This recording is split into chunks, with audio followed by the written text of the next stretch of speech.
Assalamualaikum, sahabat mistis semua. Malam ini kita akan menelusuri sebuah legenda di kaki Gunung Slamet, di Desa Guci, tempat Pancuran 13 menyimpan rahasia kuno yang tidak semua manusia berani mendekati. Kabut tebal menyelimuti lereng gunung. Air mendidih berwarna merah pekat memercik dari pancuran. Dan dari pusaran itu, makhluk setengah manusia setengah naga menunggu para pemberani. Ini adalah kisah tentang Bagas, seorang pemuda yang terseret dalam pesugihan, ujian mistis dan ancaman nyata yang bisa mengubah hidupnya selamanya. Selamat menyimak jika kalian berani. Assalamualaikum. Malam di kaki Gunung Slamet selalu punya cara menelan suara. Tak ada kendaraan yang berani lewat setelah pukul 9. Jalan menuju Desa Guci, Kecamatan Bumi Jawa, Kabupaten Tegal. Itu seperti lorong panjang di antara kebun sayur dan hutan pinus yang gelap pekat. Kabut turun perlahan, tebal seperti asap dupa. Bagas menatap keluar jendela bus tua yang ia tumpangi. Uap embun menempel di kaca, membuat pantulan wajahnya samar. Pemuda itu baru saja kehilangan pekerjaannya di kota. Ia mendengar dari seorang sopir truk bahwa di Guci ada pemandian air panas yang ramai pengunjung. Dan banyak orang mencari tenaga kerja di sana. Katanya kalau beruntung, bisa kerja di penginapan atau warung sekitar pancuran. Tapi bukan cuman itu yang membuat Bagas datang. Ada sesuatu lain. Desas-desus kalau kamu mandi di Pancuran 13 dan airnya terasa lebih panas dari biasanya, artinya kamu sedang dipilih, kata sopir truk yang mengantarnya. Tapi jangan macam-macam. Orang yang coba nyari pesugihan di sana jarang balik utuh. Bagas hanya tertawa waktu itu, menganggapnya sebagai cerita kampung yang dibumbui mistis. Tapi sekarang, setelah bus berhenti di ujung jalan setapak yang hanya diterangi lampu minyak di warung kecil, suasana itu terasa nyata. Bau belerang tipis menusuk hidung, bercampur udara lembab. Ia turun membawa tas lusuh dan jaket cokelat. Kalau mau ke Pancuran, besok pagi saja, Mas, ujar penjaga warung seorang lelaki tua berkulit legam. Malam begini kabutnya bisa nutup jalan. Kadang ada suara orang mandi padahal nggak ada siapa-siapa. Bagas hanya tersenyum sopan. Ia mengangguk dan memilih menyewa kamar kecil di penginapan tak jauh dari situ. Bangunan sederhana berdinding kayu. Hanya ada 4 kamar. Lampunya redup. Di dinding tergantung foto lama pemandian Guci yang masih sepi. Diambil entah tahun berapa. Malam itu sekitar pukul 11 Bagas terbangun karena suara gemericik air. Ia mengira ada tamu lain yang mandi. Tapi suara itu bukan dari kamar mandi penginapan. Suaranya berasal dari luar, dari arah bukit, seperti suara air menetes bertalu-talu, disertai bisikan halus yang tak jelas kata-katanya. Ia menahan napas mencoba mendengarkan lebih saksama. Gausis panggil. Bagas spontan menatap keluar jendela. Kabut pekat menutup seluruh halaman. Tapi di tengahnya, samar terlihat kilauan cahaya kehijauan seperti pantulan air. Ioterwanuk serapa detik. Saat kabut tersibak sedikit, terlihat bayangan seperti seseorang berdiri di pinggir pancuran.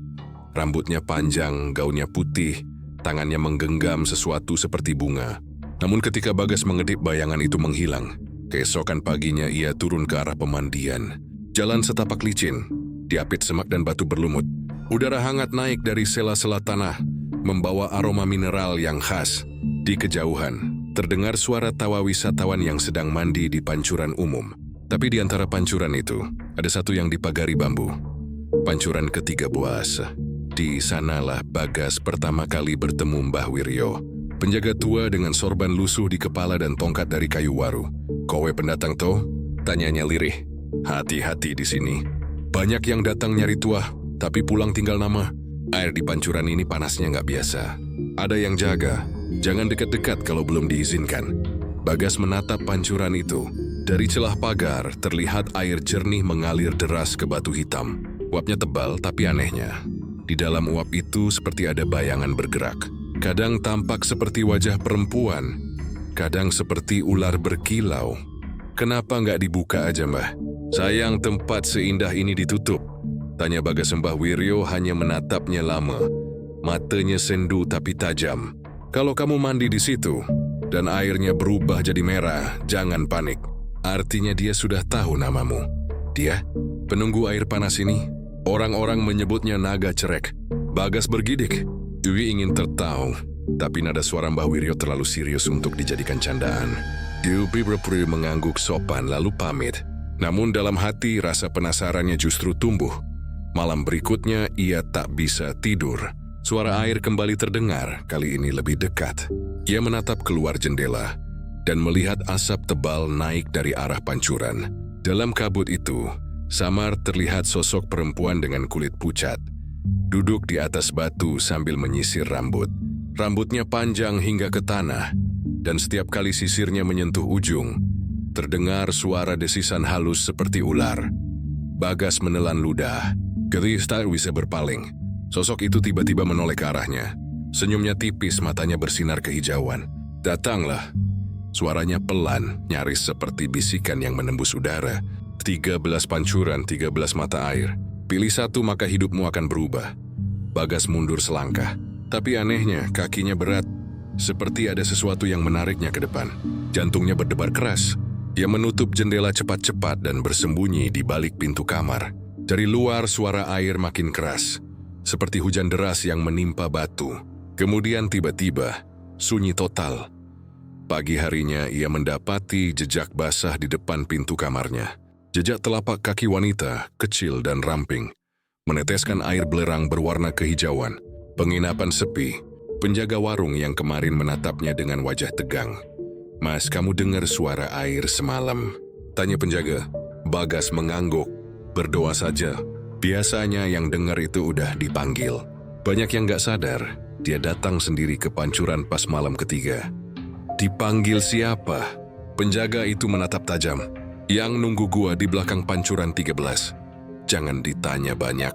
Kalau kamu belum punya niat jelek, jangan pernah jawab panggilan itu."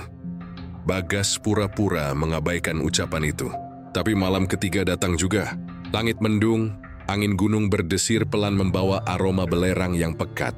Jam di dinding menunjukkan pukul 12:05. Suara air terdengar lagi. Kali ini disertai nyanyian lirih yang membuat bulu kuduknya berdiri. Ia membuka pintu kamar perlahan. Kabut tebal menyelimuti halaman, tapi di tengahnya terlihat cahaya samar, seperti lentera kecil yang bergerak menjauh ke arah hutan pancuran. Tanpa berpikir panjang, Bagas mengikuti cahaya itu. Langkahnya berat di tanah lembab, tapi ada kekuatan aneh yang menariknya terus maju. Udara makin panas, kabut makin pekat. Tak lama ia sampai di sebuah tempat terbuka.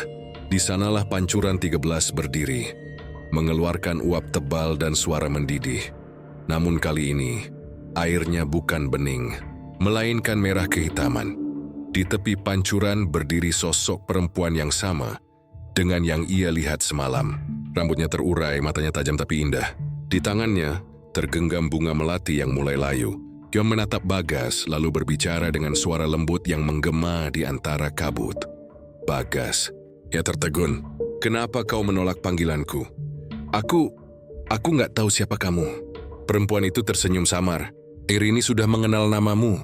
Datanglah malam berikutnya. Di bawah pancuran terakhir, kau akan tahu apa arti keberuntungan yang sesungguhnya.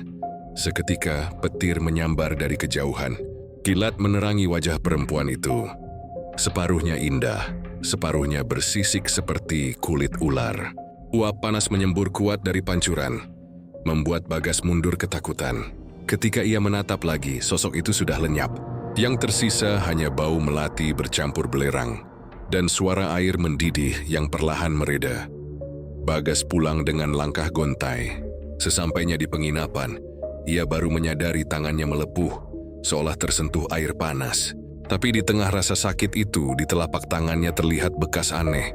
Pola menyerupai sisik naga. Dan sejak malam itu, hidupnya tidak pernah sama lagi. Pagi di Guci selalu terasa seperti subuh yang tak selesai. Kabut tipis masih menggantung di kebun kentang. Sementara dari arah gunung terdengar gemuruh pelan, seperti suara dada makhluk besar yang sedang bernapas. Setelah malam mengerikan di pancuran 13, Bagas bangun dengan tubuh lemas dan tangan perih. Di telapak kirinya, sisik keperakan itu masih menempel. Nyaris tak bisa dihapus, seolah tumbuh dari kulitnya sendiri. Ia membungkus tangannya dengan kain, lalu turun ke warung kecil di dekat pancuran. Orang-orang desa menatapnya aneh. Sebagian berbisik pelan. Seorang ibu tua sempat menegurnya, "Mas, jangan terlalu sering dekat-dekat air panas ya. Kadang yang mandi malam suka dibawa pulang." Ucapan itu membuat jantung Bagas bergetar. Ia menatap ke arah Gunung Slamet.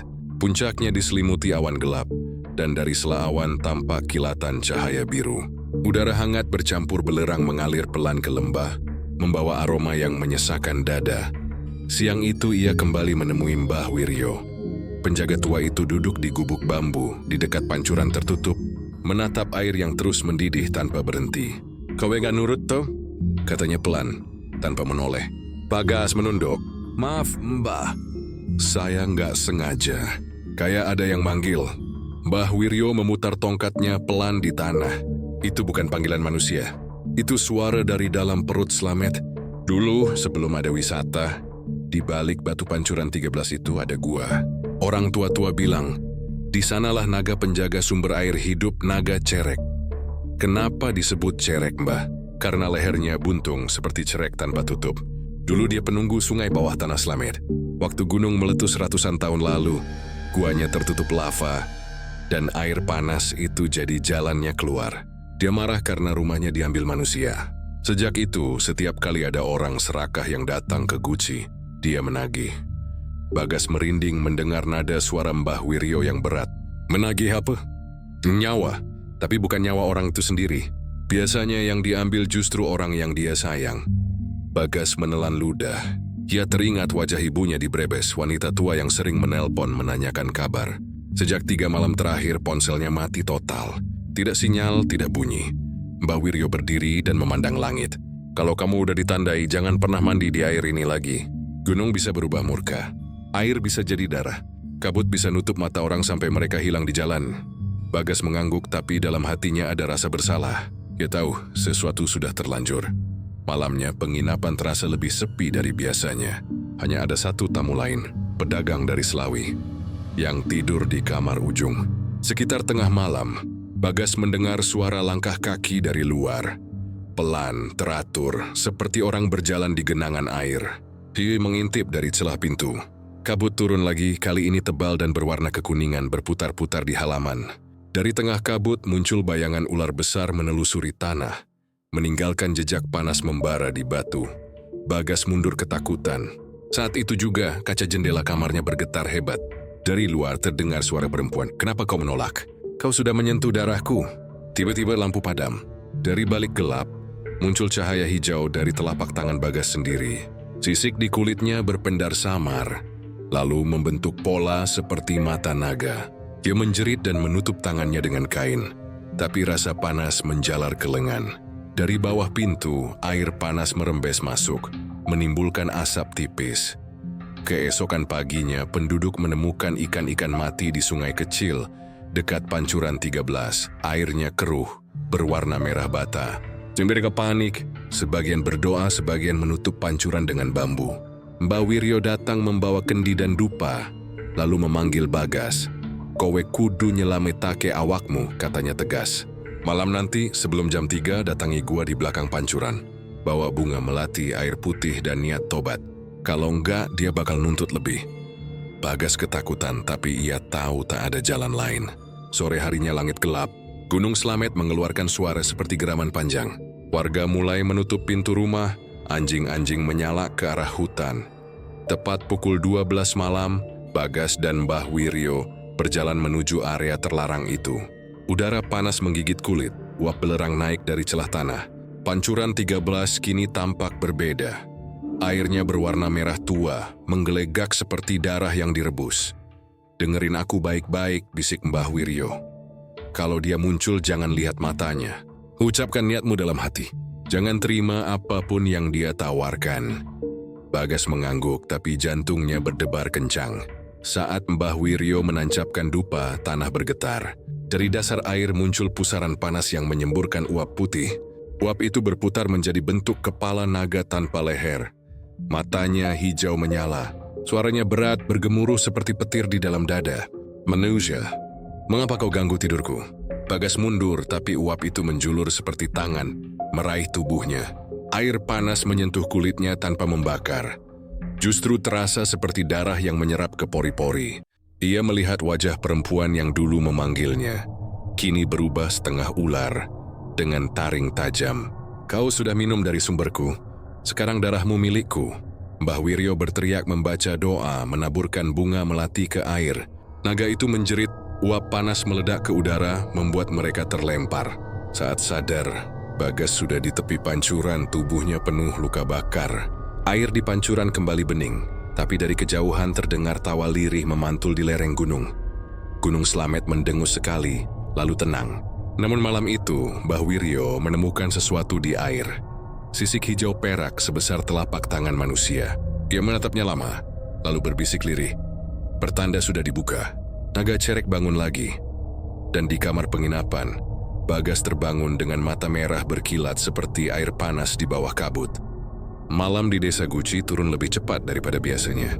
Kabut yang berasal dari kaki Gunung Slamet menutupi setiap rumah, setiap jalan setapak, dan setiap pancuran yang mengeluarkan uap hangat.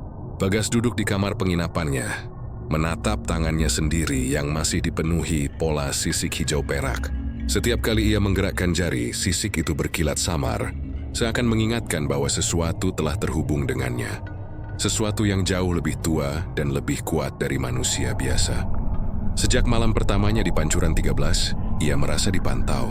Malam sebelumnya, setelah kejadian di Pancuran, ia merasakan suhu tubuhnya naik secara tiba-tiba, disertai rasa panas yang menjalar dari punggung ke dada. Ia mencoba menenangkan diri, tapi udara malam di kaki Slamet semakin pekat dan berbau belerang. Tiba-tiba terdengar suara air mengalir deras, seperti hujan deras yang jatuh di batu, padahal tidak ada hujan sama sekali. "Bagas!" Suara itu lembut tapi menusuk telinga. Ia menoleh ke arah jendela. Kabut berputar di halaman, membentuk pusaran yang samar. Di tengah pusaran, tampak cahaya kehijauan berdenyut seperti detak jantung. Sosok perempuan yang dulu menampakkan diri di Pancuran 13 muncul lagi. Wajahnya pucat, matanya hijau menyala. Rambut panjangnya basah menempel di pundak. Tapi kali ini senyumnya lebih menantang, seakan menunggu keputusan Bagas menelan ludah. Jantungnya berdebar kencang. Ia tahu siapa yang memanggilnya, Naga Cerek. Makhluk yang kini tidak hanya menjadi legenda, tapi juga penghubungnya dengan sumber kekayaan yang gelap. Suaranya muncul kembali, kini lebih jelas bergema dari pusaran kabut. "Datanglah ke pancuran terakhir, airku menunggumu. Kekayaan menanti, tapi engkau harus memilih. Pilihanmu menentukan hidup dan nyawa orang yang kau sayangi." Rasa takut Bagas bercampur penasaran.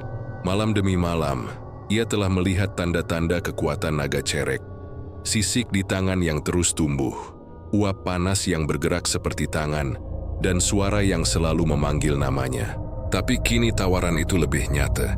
Kekayaan menanti, langsung di depan mata tanpa harus bersusah payah. Namun suara itu juga jelas menyinggung konsekuensi. Sesuatu atau seseorang yang dicintainya bisa menjadi tumbal. Bagas mencoba mengingat Mbah Wiryo. Penjaga tua itu memperingatkan, kalau dia sudah menandaimu, jangan pernah mengabaikannya. Tapi hati-hati, manusia jarang bisa menang saat berhadapan dengan Slamet dan penunggunya. Malam itu rasa penasaran dan ketakutan Bagas semakin kuat. Dia memutuskan untuk menyiapkan diri.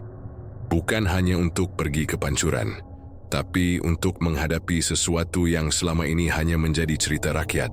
Dia membawa bunga melati putih, botol air bersih, dan kain panjang.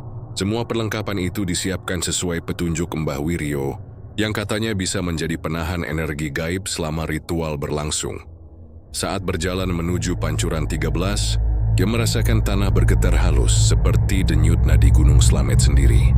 Kabut semakin tebal menelan setiap jejak kaki dan suara langkah. Dari kejauhan, terdengar gemuruh air mendidih dan tawa lirih, memantul di antara batu-batu panas. Cahaya kehijauan muncul lagi, memandu langkahnya. Ia sampai di tepian pancuran. Air mendidih, warnanya merah tua, memercik ke batu. Sosok perempuan muncul dari pusaran kabut, menatapnya dengan mata tajam. Kali ini, ia menatap Bagas tanpa senyum, dan dari matanya terpancar ancaman nyata. "Kau sudah menyentuh darahku. Sekarang waktumu untuk memilih." Bagas menelan ludah. Tangan gemetar saat menaruh bunga melati di permukaan air. Suara gemuruh Gunung Slamet menguat, seperti menyadarkan Bagas bahwa ia berada di bawah kuasa makhluk gaib yang lebih tua dari manusia. Ia tahu ini bukan mimpi. Ini bukan legenda yang bisa diceritakan kembali dengan aman. Ini adalah undangan nyata. Undangan yang bisa mengubah hidupnya atau menghancurkannya selamanya. Sosok itu mulai mendekat. Tubuhnya menyatu dengan uap panas. Matanya yang hijau bersinar langsung menatap Bagas. Dari air yang mendidih, muncul bayangan naga raksasa, menimbulkan kilatan api yang menyembur ke udara. Bagas menunduk mencoba fokus pada doa yang diajarkan Mbah Wiryo. Jika niatmu bersih, kau akan selamat. Tapi jika serakah, semua yang kau cintai akan menjadi tumbal. Ancaman nyata itu membuat Bagas hampir terhuyung. Hatinya berdebar antara rasa takut dan keinginan yang tak bisa ia bendung. Ia tahu malam itu adalah titik balik. Kekayaan menunggu, tapi harga yang harus dibayar bisa jauh lebih besar dari yang bisa dibayangkan. Kabut di kaki Gunung Slamet bergerak mengikuti setiap gerakan Bagas. Suara gemuruh berganti desisan, lalu keheningan sekejap. Dalam diam itu Bagas sadar, ia kini berada di dalam permainan yang lebih besar dari dirinya. Permainan naga cerek. Dan pilihan yang akan ia buat malam itu akan menentukan apakah ia bisa kembali hidup atau menjadi bagian dari legenda gelap Gunung Slamet selamanya. Kabut malam di kaki Gunung Slamet tebal, pekat dan beraroma belerang. Setiap langkah Bagas menuju pancuran 13 terasa berat. Tanah bergetar lembut di bawah kakinya, seperti denyut nadi gunung yang mengintimidasi setiap orang yang berani menginjak tanahnya. Malam itu ia tidak sendiri. Bayangan hijau dari naga cerek mengintai di balik uap panas, seakan memantau setiap gerakannya. Di tepi pancuran, Bagas berhenti sejenak. Air mendidih berwarna merah tua, memercik ke batu, meninggalkan aroma besi dan belerang. Suara desisan terdengar dari dasar pancuran, menyatu dengan gemuruh Gunung Slamet. Dari uap yang tebal, muncul sosok perempuan itu. Setengah wajahnya indah, setengahnya sisik berkilau seperti naga. Dia menatap Bagas tanpa senyum. Waktumu sudah hampir habis, Bagas. Maukah ke gua, atau tetap di luar dan kehilangan segalanya? Bagas menelan ludah. Dewi tahu ini bukan ancaman kosong. Pemandangan di sekitarnya kabut. Suara air mendidih, aroma belerang yang menusuk. Menguatkan insting bahwa ini benar-benar nyata. Ia menarik napas panjang dan melangkah menuju lorong batu di balik pancuran 13, yang selama ini tersembunyi oleh semak dan uap panas. Lorong itu sempit, lembab, dan licin. Setiap langkahnya bergema di dinding batu, seakan gua itu hidup dan menertawakan keberanian manusia yang menginjaknya. Uap panas naik dari celah-celah tanah, membuat kulit Bagas hangat hingga menusuk tulang. Di tengah lorong terdapat ukiran naga tua di dinding batu.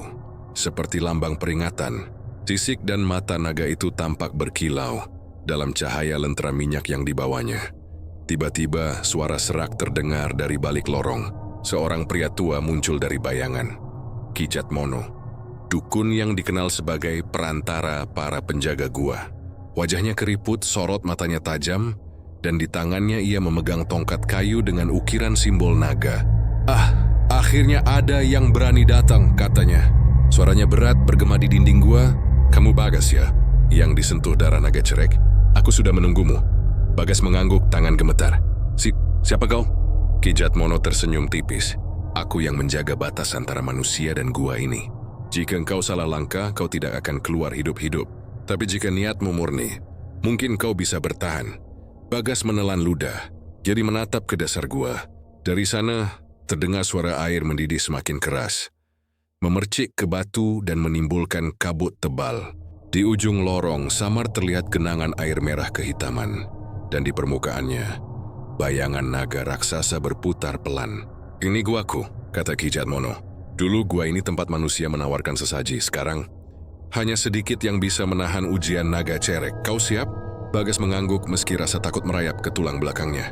Dia tahu ini lebih dari sekadar legenda. Ini adalah ujian nyata.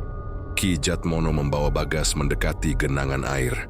Setiap orang yang masuk harus memilih, menyerahkan sesuatu atau ditelan oleh gua. Naga cerek menilai hati manusia.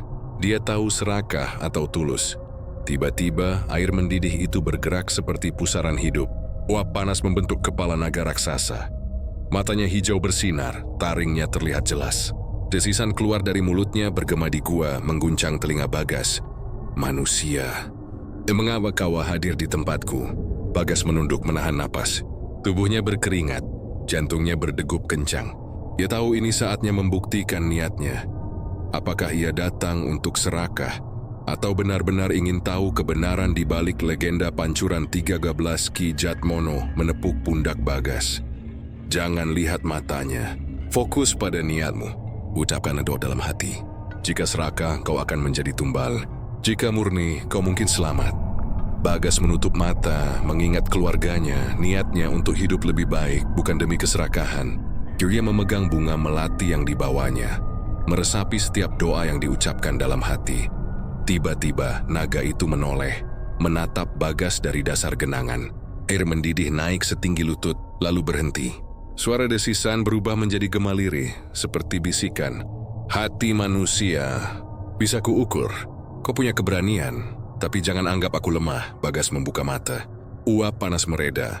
Air kembali bening, tapi ia merasa tubuhnya berbeda. Sisik di tangan menghilang perlahan, digantikan rasa hangat yang menenangkan. Ki Jatmono tersenyum. Kau selamat untuk sekarang. Tapi ingat, ini baru awal. Tenaga cerek tidak mudah puas. Iri Wasetewa menguji manusia yang disentuhnya. Setiap langkah berikutnya hidupmu akan semakin terikat dengannya. Bagas menelan ludah. Jazil, malam itu bukan akhir tapi permulaan. Gunung Slamet bergetar halus seolah menegaskan. Semua yang disentuh air pancuran ini berada di bawah pengawasan naga cerek. Dan Bagas sudah terpilih. Di malam itu, kabut di kaki Gunung Slamet turun lebih pekat dari sebelumnya. Udara hangat bercampur aroma belerang dari pancuran 13 menusuk hidung, membuat setiap tarikan napas terasa berat. Bagas duduk di tepi penginapan. Tangan masih terasa panas dari malam sebelumnya.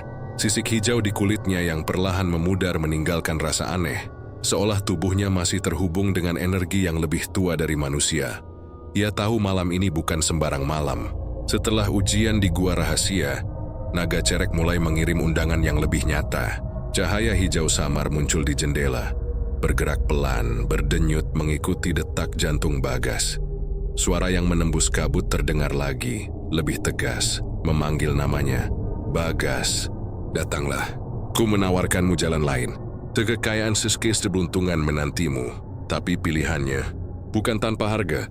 Jantung Bagas berdegup kencang. Ia tahu ini saatnya mengambil keputusan. Jika menolak, mungkin naga cerek akan marah. Atau lebih buruk, menuntut sesuatu yang tidak bisa ia hindari. Jika menerima, kekayaan menunggu. Tapi kemungkinan tumbal orang tercinta selalu mengintai. Dengan tangan gemetar, ia mengikuti cahaya itu keluar penginapan. Kabut bergerak, menutup setiap jejak kaki. Sementara suara gemuruh Gunung Slamet bergema di udara malam. Ia berjalan menuju pancuran 13. Tempat air mendidih berwarna merah tua menunggu. Di sana, sosok perempuan setengah naga muncul dari uap panas. Matanya hijau menyala. Rambut basah menempel di pundak, sisiknya berkilau samar.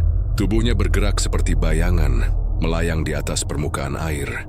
Kau selamat dari gua. Suaranya lembut tapi menusuk. Tapi ujianmu belum selesai. Ku menawarimu kekayaan dan keberuntungan.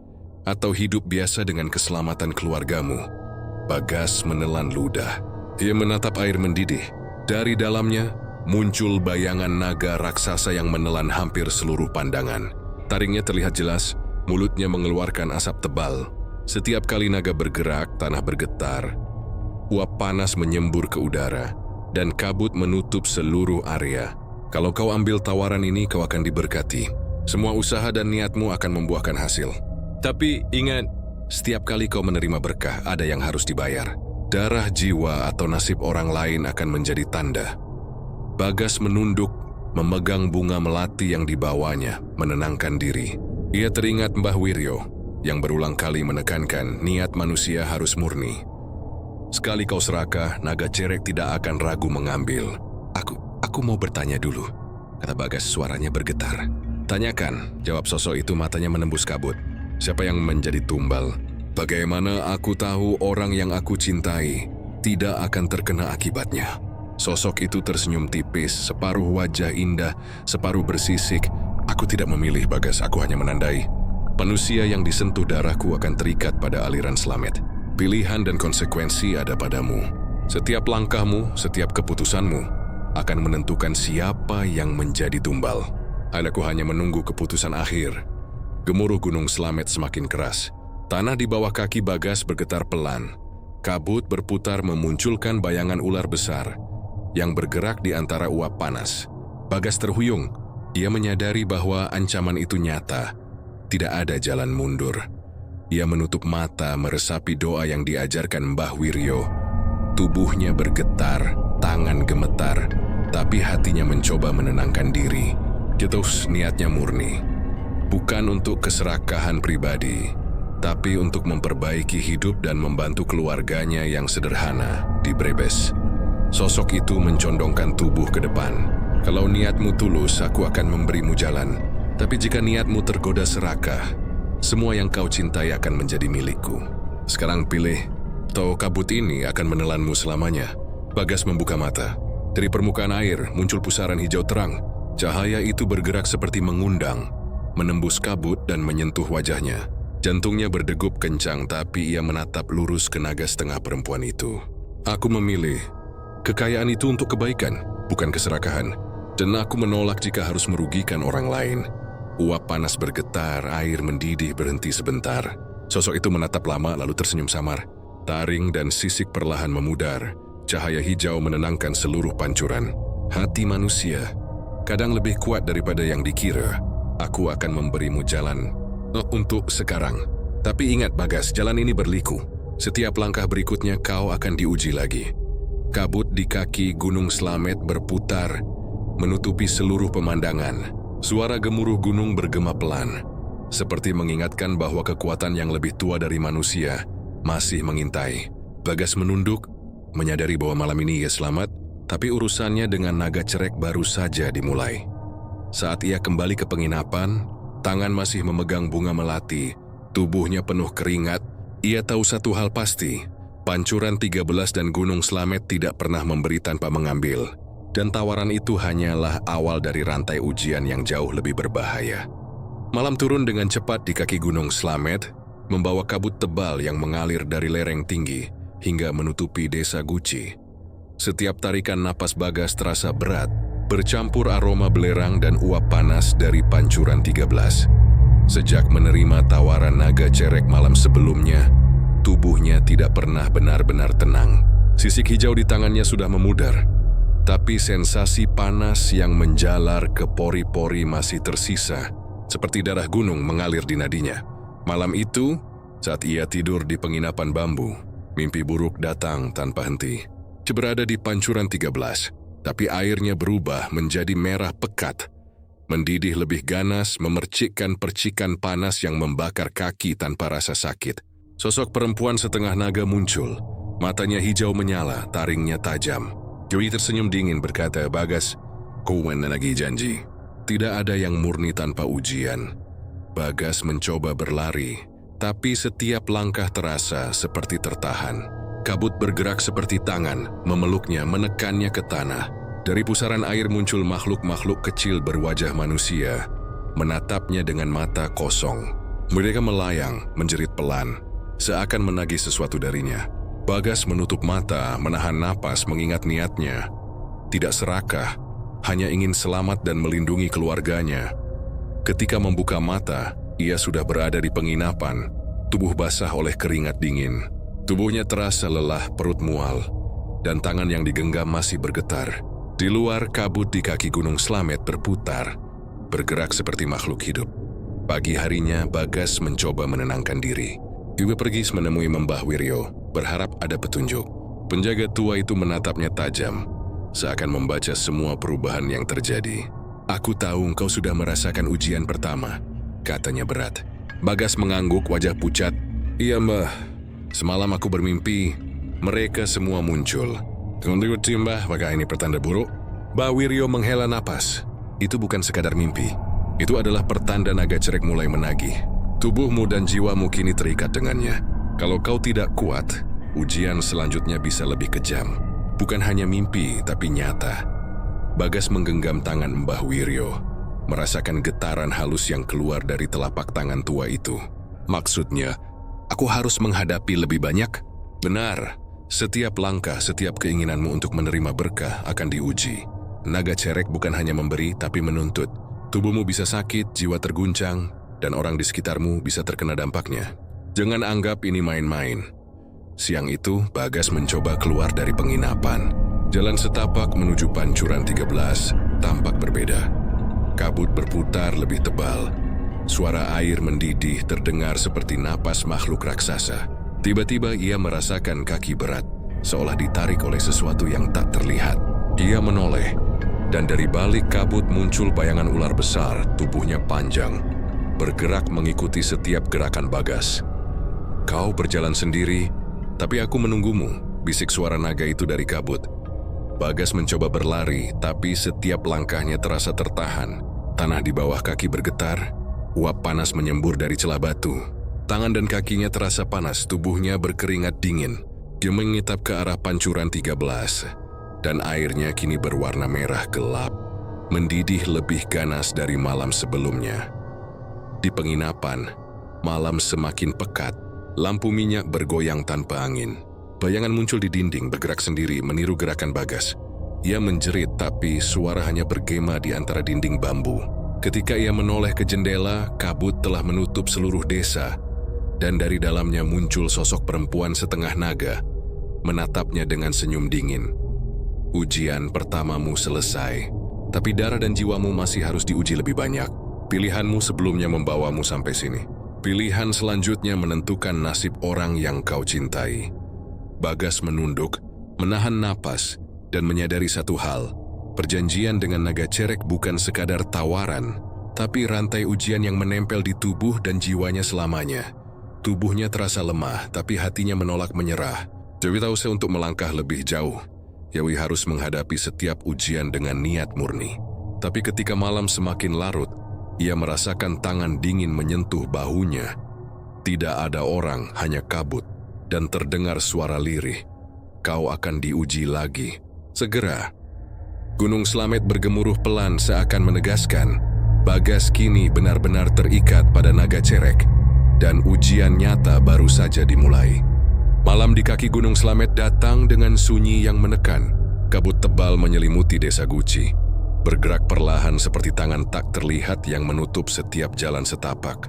Setelah ujian pertama dengan naga cerek, tubuh Bagas masih lelah, jiwa berguncang, dan rasa panas dari sisik hijau yang pernah muncul di tangannya sesekali terasa kembali. Ia mencoba tidur, tapi setiap detik terasa seperti napas naga mengintai di kamarnya. Tepat tengah malam, suara air mendidih terdengar lagi, tidak dari Pancuran 13, tapi dari arah penginapan. Bagas membuka mata. Lantai kamarnya basah, genangan air hangat muncul tiba-tiba di sekeliling ranjang. Dari kabut tipis itu, muncul bayangan humanoid, tinggi, hitam legam tanpa wajah. Tubuhnya bergerak pelan, seakan melayang di atas air yang membeku di lantai. "Bagas!" Suara itu lirih, bergema di kepalanya. "Kau pikir ujian pertama cukup?" Bagas gemetar. Tangannya gemetar saat meraih bunga melati, mencoba mengucapkan doa yang diajarkan Mbah Wiryo. Bayangan itu mencondongkan tubuh ke arahnya, menyebarkan hawa dingin yang menusuk tulang. Tubuh Bagas gemetar hebat, napas tersengal. Ia menyadari ini bukan mimpi. Air hangat di lantai benar-benar nyata, dan makhluk itu bergerak seperti ada tubuh fisik yang menyentuhnya. Bayangan itu tiba-tiba membuka satu tangan, menunjuk ke arah desa. Dari balik kabut ia melihat siluet rumahnya di Brebes. Cahaya lampu menyala, tapi Bagas bisa merasakan ada yang salah. Bayangan muncul di halaman rumah, bergerak perlahan, menyentuh tanaman, tanah, dan udara di sekitarnya. Hatinya tersentak. Orang yang kau cintai akan merasakan akibatnya jika kau gagal, suara itu mengancam. Bagas menelan ludah, tubuhnya terasa panas dingin sekaligus. Keringat membasahi seluruh tubuh. Jodoh si naga cerek tidak main-main. Jin ancaman kini menyentuh orang yang ia sayangi. Ia berlari keluar kamar, menembus kabut menuju Pancuran 13. Jalan setapak licin dan gelap, tanah bergetar lembut. Udara panas bercampur kabut belerang mengiris kulit. Setiap langkah bayangan itu mengikutinya, melayang di sampingnya menutup pandangan, membisikkan kata-kata ancaman. Sesampainya di pancuran, air mendidih berwarna merah tua, bergolak lebih liar dari malam sebelumnya. Uap panas naik ke langit, membentuk bayangan naga setengah manusia. Matanya hijau menyala, taringnya terlihat jelas. Sosok itu menatap Bagas, senyumnya tipis, mengancam. Kau berpikir bisa menolak kehendakku? Kau masih belum memahami, manusia kecil. Ku menuntut bukan hanya darimu, tapi dari dunia yang kau cintai. Bagas menutup mata, mengucap doa dan mengingat niatnya. Niat murni, bukan keserakahan. Ia menaruh bunga melati di permukaan air, mengikuti instruksi Mbak Wiryo. Uap panas berputar, kabut menelan seluruh area, dan dari dalam air muncul pusaran hijau terang. Bayangan humanoid muncul lagi, tapi kali ini menahan diri menatap Bagas dari sisi lain genangan air. Dia merasakan tubuhnya hangat, tapi hati dan pikirannya dikepung rasa takut yang luar biasa. Jika niatmu tetap murni, aku tidak akan menyentuh keluargamu. Tapi jika ada niat serakah, suara itu berubah menjadi desisan naga. Kedemi, kau tidak akan selamat. Bagas menunduk, menahan napas dan menyadari satu hal. Ujian kedua ini bukan hanya fisik tapi psikologis. Naga cerek kini menggunakan bayangan untuk menakut-nakuti, menyasar rasa takut terdalam, dan menghubungkan ancamannya dengan orang yang Bagas sayangi. Malam itu berlangsung panjang. Bayangan muncul dan menghilang. Uap panas membentuk sosok menyeramkan di sekelilingnya, dan kabut menutupi seluruh pancuran 13. Bagas terus berdiri, berdoa, dan memfokuskan niatnya. Ia tahu satu hal, ketakutan hanya akan memperkuat ikatan makhluk itu padanya. Saat fajar mulai menyingkap kabut, bayangan akhirnya memudar. Air mendidih kembali normal, bening. Tapi aura mengerikan masih tersisa. Bagas menatap genangan air di tepi pancuran. Tubuhnya lelah tapi hatinya lebih kuat. Dia sadar, naga cerek mulai menagih konsekuensi nyata. Ujian kedua baru saja selesai, tapi lebih menakutkan daripada sebelumnya. Orang tercinta kini benar-benar berada dalam jangkauan ancaman. Di kejauhan, Gunung Slamet mengeluarkan gemuruh pelan, seakan mengingatkan bahwa ini belum akhir. Setiap langkah Bagas selanjutnya akan semakin sulit, dan bayangan dari pancuran 13 akan selalu mengikuti, menunggu kesalahan sekecil apapun. Bagas menghela napas panjang, menatap desa yang masih tertutup kabut. Malam ini ia belajar satu hal, perjanjian dengan naga cerek tidak bisa ditawar, dan setiap pilihan membawa konsekuensi, baik untuk dirinya maupun orang yang dicintainya. Sejak malam ujian kedua, kehidupan Bagas tidak pernah sama. Kaki Gunung Slamet selalu diselimuti kabut tebal, dan udara panas dari pancuran 13 seolah menempel di kulitnya. Tubuhnya sering terasa panas mendadak, diikuti rasa sakit seperti ditusuk belati panas di tulang belakang dan perut. Sisik hijau samar sesekali muncul di tangan dan lengan, walau cepat memudar.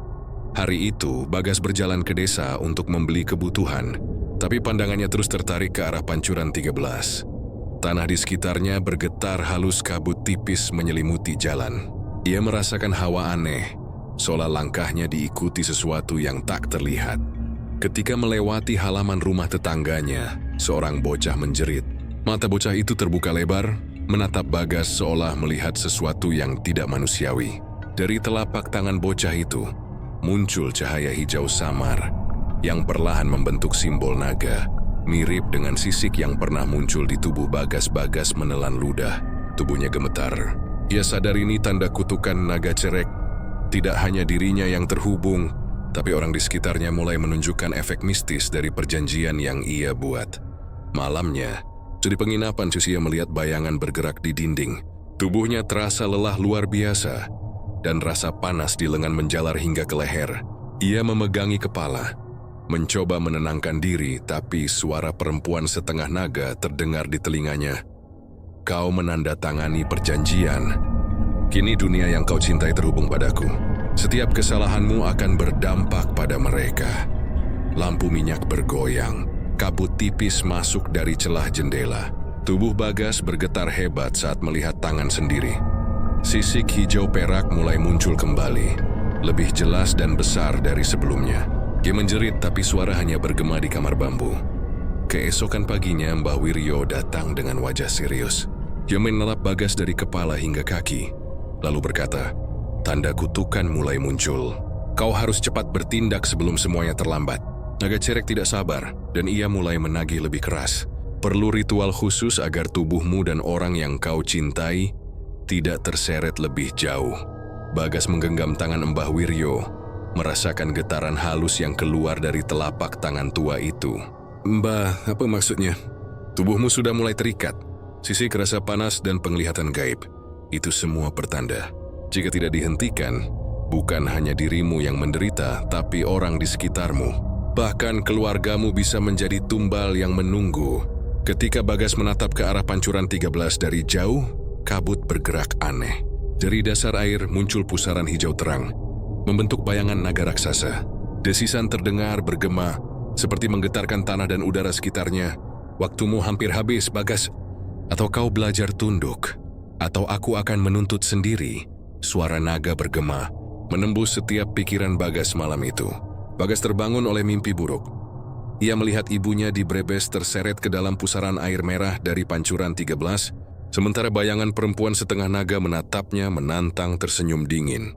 Ia terbangun berkeringat, jantungnya berdebar kencang.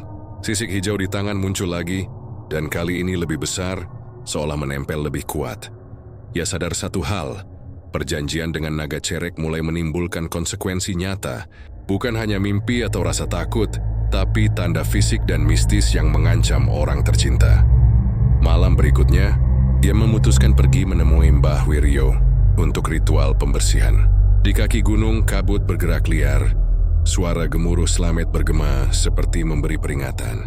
Mbah Wiryo menyalakan dupa, menabur bunga melati ke genangan air di pancuran 13. "Kau harus mengakui semua niatmu, Bagas, dan kau harus berani menghadapi naga cerek. Ritual ini bukan hanya membersihkan tubuhmu, tapi juga jiwa orang yang kau cintai dari pengaruhnya." Bagas menunduk, tangan menggenggam bunga melati, mengucap doa pelan. Tubuhnya terasa panas, sisik muncul kembali. Tapi kali ini sensasinya berbeda. Ia merasakan energi yang mencoba berinteraksi dengannya. Bukan sekadar menyerang. Di tengah kabut dan uap panas, bayangan naga muncul, menatap Bagas. Tapi kali ini, ia merasakan sesuatu yang berbeda. Respek terhadap niat murninya. Desisan naga masih terdengar, tapi tidak menimbulkan serangan fisik langsung. Hati manusia kadang bisa lebih kuat daripada yang kuira, tapi jangan terlena. Ujian berikutnya akan lebih berat, dan darah yang menetes dari kesalahanmu bisa menodai siapapun yang kau cintai. Bagas menatap air mendidih, sisik di tangannya memudar perlahan, dan untuk pertama kali ia merasa lega. Namun di kejauhan Gunung Slamet mengeluarkan gemuruh pelan. Sebuah pengingat bahwa ancaman naga cerek belum berakhir dan bab 9 akan menjadi ujian terakhir yang menentukan nasibnya sepenuhnya. Malam itu Gunung Slamet terlihat lebih mengerikan daripada biasanya. Kabut tebal mengalir deras dari puncak hingga ke kaki, menutupi desa Guci dan jalan setapak menuju pancuran 13. Udara panas bercampur aroma belerang menusuk setiap pori, membuat setiap napas Bagas terasa seperti tertelan api. Ia tahu malam ini adalah ujian terakhir, pertarungan yang akan menentukan hidupnya dan orang-orang yang ia cintai. Di tepi pancuran 13, air mendidih bergolak liar, merah gelap seperti darah panas. Uap naik membentuk pusaran hijau besar yang perlahan memadat menjadi sosok perempuan setengah naga. Matanya bersinar hijau menyala, taring dan sisiknya jelas menakutkan. Kali ini aura makhluk itu lebih mengancam, lebih dominan. "Bagas, kau sudah melalui semua ujian, tapi ini saatnya keputusan terakhir. Pilihanmu menentukan hidup atau kematian, bukan hanya dirimu, tapi juga semua yang kau cintai." Jantung Bagas berdegup kencang, tubuhnya gemetar, sisik hijau samar muncul lagi di tangan dan lengan. Panas menjalar hingga ke dada. Ia menatap air mendidih, dan dari dasar muncul bayangan naga raksasa. Tubuhnya menutupi hampir seluruh pandangan. Matanya menyala, mengamati setiap gerak Bagas. Ia menunduk sejenak, menenangkan diri mengingat semua ajaran Mbah Wiryo, doa yang diucapkan dan niat murninya. Bukan keserakahan, tapi melindungi keluarga. Ia menarik napas panjang, memegang bunga melati di tangan dan melangkah mendekati pancuran 13. Jika kau menolak, semuanya akan berakhir. dan darah yang tak bersalah akan menjadi tumbal. Jika kau menyerah, kekayaan yang kau inginkan akan menjadi milikmu. Tapi harga yang harus dibayar bisa lebih mahal dari nyawamu sendiri. Suara naga itu bergema, memantul di antara kabut dan batu. Bagas menelan ludah. Tubuhnya terasa lemah, tapi hatinya kuat. Ia menatap naga setengah perempuan itu, menolak rasa takut yang mencoba menelannya. Aku memilih bukan untuk keserakahan, tapi untuk melindungi orang yang aku cintai. Aku tidak ingin menukar nyawa mereka demi harta, kata Bagas tegas. Tiba-tiba air mendidih menyembur tinggi. Uap panas menutup pandangan. Bayangan naga besar muncul dari dasar, menyalurkan energi yang membuat tanah bergetar hebat. Kabut bergerak liar, menutupi seluruh pancuran 13, menimbulkan desisan menakutkan yang bergema. Hati manusia kadang bisa mengejutkan. Desis naga cerek, suaranya bergema seperti badai. Niatmu kuat, tapi sekarang kau harus membuktikan dengan tindakan. Dari pusaran air, muncul makhluk-makhluk kecil berwajah manusia, melayang, menjerit pelan, menuntut sesuatu. Bagas menutup mata, mengangkat bunga melati, dan mengucap doa dengan seluruh kekuatan hatinya. Tubuhnya panas, sisik hijau muncul lebih jelas, tapi rasa takut mulai memudar. Bayangan naga raksasa menghampirinya, desisan bergema, namun energi yang keluar dari tubuh Bagas menahan makhluk itu. Seolah doa dan niatnya membentuk pelindung tak terlihat. Perlahan makhluk-makhluk kecil itu menghilang, air mendidih kembali normal, dan kabut mulai menipis. Sosok naga setengah perempuan menatap Bagas lama, matanya hijau bersinar penuh kekuatan, tapi kali ini ada rasa hormat. Kau berhasil Bagas, niatmu murni. Aku tidak akan menuntut nyawa mereka yang kau cintai. Tapi ingat, jalan ini tidak mudah. Setiap langkah berikutnya tetap akan diuji. Kau selamat untuk sekarang. Jantung Bagas berdegup kencang, napasnya terengah tapi ia merasa lega. Sisik hijau di tangan memudar perlahan, rasa panas di tubuhnya lenyap.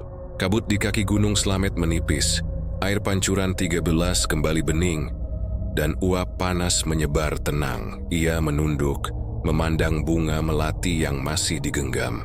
Dalam hatinya ia bersyukur, perjanjian dengan naga cerek telah berhasil dilalui dengan niat murni, tanpa merugikan orang yang dicintainya.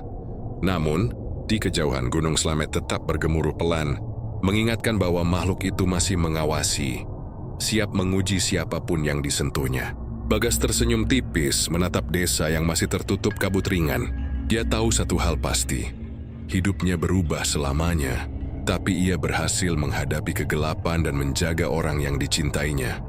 Malam itu pancuran 13 kembali tenang, airnya mendidih perlahan, kabut menyebar ke lereng, dan Gunung Slamet bergemuruh pelan seolah memberikan restu. Bagas menatap langit yang mulai gelap ke fajar, menyadari, meski ujian telah usai, legenda naga cerek akan selalu menjadi bagian hidupnya, sebuah pengingat bahwa kekuatan kuno selalu menunggu mereka yang berani menghadapi misteri Gunung Slamet.